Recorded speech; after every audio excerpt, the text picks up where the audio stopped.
Welcome to episode 8 of Bucket Questions. Today's question is, murder hornets? What? Okay, well, let's look at what we mean by these so-called murder hornets. The real appropriate name is the Asian giant hornet, and this is their size in comparison to a more typical hornet that we're used to, and yes, they are pretty darn big. As you can see, they were found over in Washington State, so they do in fact come from Asia. And they're an example of what is referred to as an introduced species. Now, an introduced species is any species that has been brought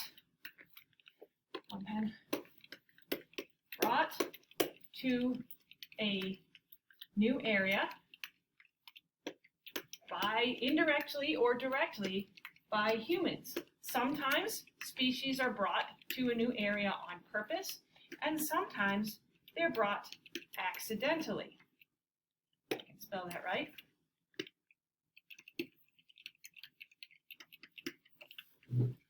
And species that have been brought on purpose are for various reasons, and most often agriculture.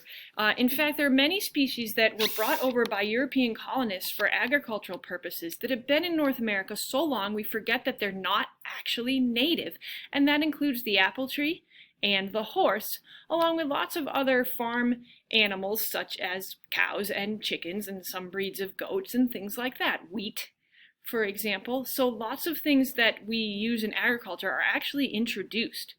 Accidental introductions, those can come usually by various shipping methods, such as coming over on boats, coming over in packing crates, and other various wood products, as well as potentially hitching a ride on other animals. Now, some species that are introduced have the potential to become invasive.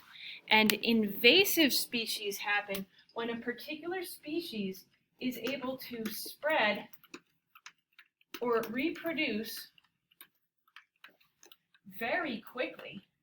And usually they don't have any predators in the area because all their native predators stayed behind, and they're able to then take over an ecosystem and replace the species that used to be there. And what that does is it reduces biodiversity for the whole area. So here's an example of a wetland before invasion, and you can see all the different variety of plants that are in this wetland, and the different variety of plants is going to lead to a large variety of fish and insects and things, which is then going to be beneficial for the whole ecosystem, as opposed to this wetland that has been taken over by the invasive purple loosestrife plant, and now this is pretty much the only plant that's in the wetland, which is going to affect the whole entire food web.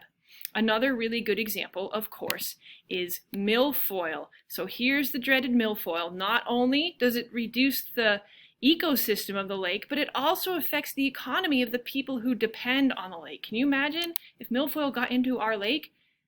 That would be devastating. And that's not the only species that can do this in wetlands and lakes, and so make sure that you clean your boat before you float. In addition, there are lots of other species that are a threat to Maine because it can devastate some of our natural resources, and one of the biggest examples of this is the Asian longhorn beetle.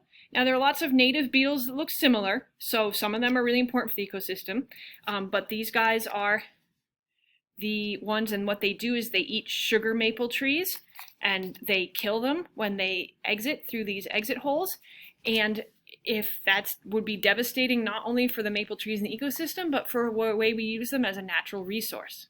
So, back to the hornets. The hornets are not invasive as of yet. They are introduced, yes, but there are lots of scientists and concerned citizens in Washington State that are looking out for them, and the one nest that had been established has been found and destroyed. But let's look at what people are scared about. Well, for one thing, they've got these big honking mandibles. Doesn't that look scary? And you may have heard reports that they can kill people. Well, yes, there's an average of about 50 deaths by Asian giant hornet in Japan per year, but honestly, that's not that much different than the average number of deaths by bees and wasps and hornets here in America. So they don't really kill people. Here's what they do. They're called murder hornets because what they do is they murder adult bees. So those big mandibles that we saw in the early picture right there, what they do is they're going to use those to attack the adult bees. So bees and other insects have three body parts. They've got a head, and then they have a middle segment called a thorax, and that's where the wings and the legs are. And then they have a back segment called an abdomen, and that's in a bee or a wasp where the stinger would be. And what the hornets do, the Asian giant hornets, is they put those mandibles right around that section where the head meets the thorax, and they actually decapitate the adult bees that are in the beehive. Then the Asian hornets will go in and get the pupa and the larva and eat them.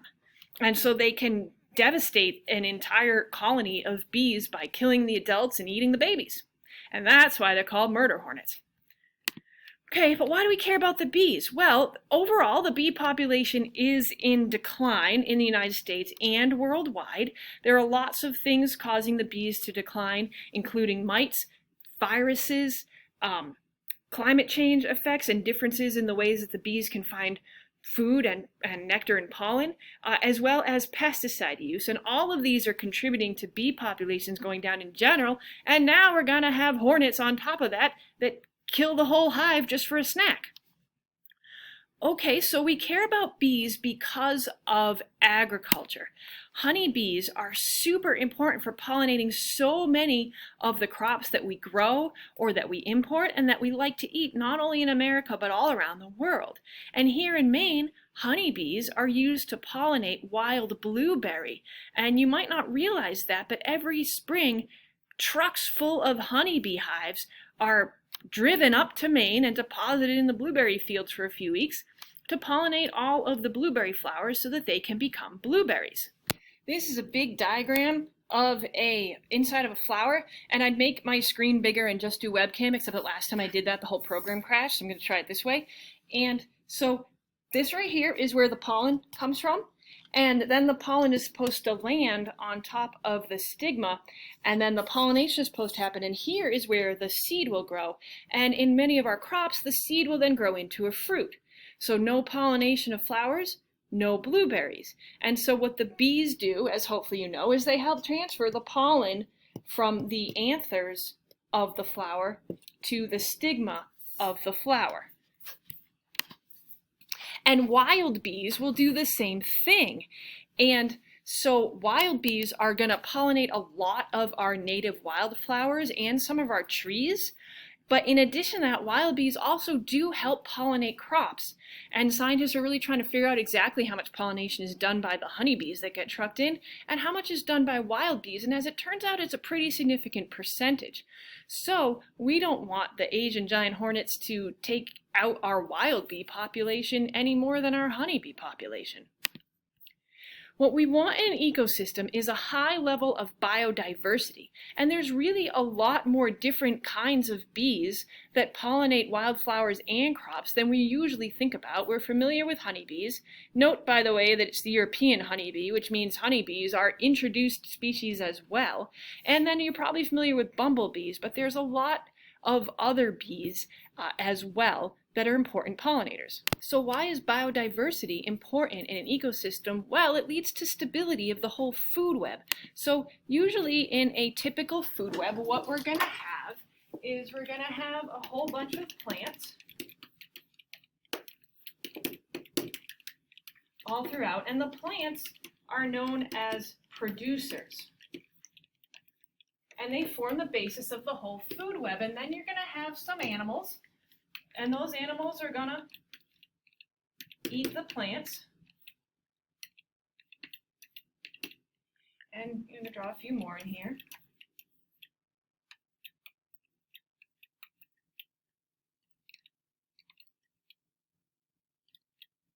And then you're going to, and these animals, by the way, these guys are called the primary consumers because they eat the plants. And then you're going to have some animals.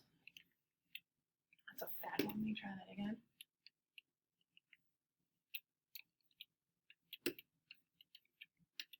that are gonna eat the primary consumers, and then these guys are called secondary consumers. And then you might have another level of consumers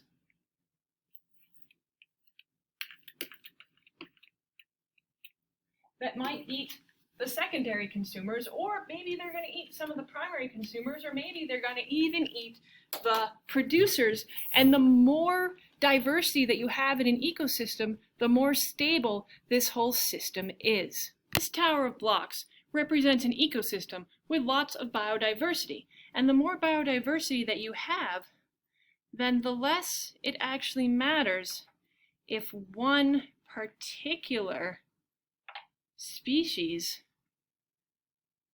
ends up leaving. The whole rest of the ecosystem is still fairly stable.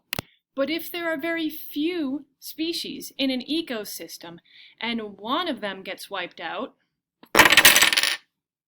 there goes the ecosystem. So we want to stop invasive species, not only for our own natural resources and our own agriculture, but also to preserve the stability of the food webs in an ecosystem.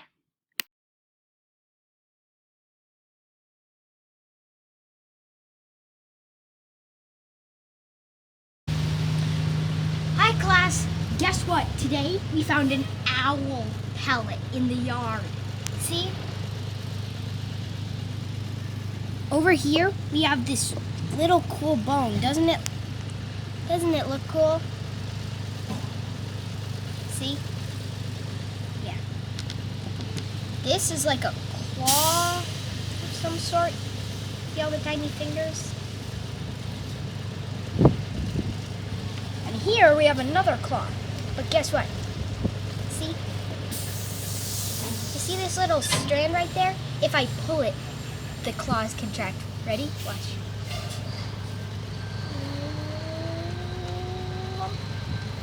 So that's how the animal used it. The animal pulled this and its claws contracted. So that shows us like our bodies are just like one big pulley system. And stuff like that. Like the construction on our street, there's the excavators, and they have those like things where it, like it just goes like shump. That's what this is like. When you pull that, the things come up, same as the excavator. Let's go see the excavator. Bring with us the claw.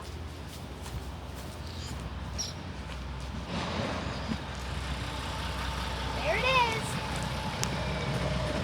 See those metal tubes on the sides? See how they pull and the thing comes up? That's basically what's happening with the hand.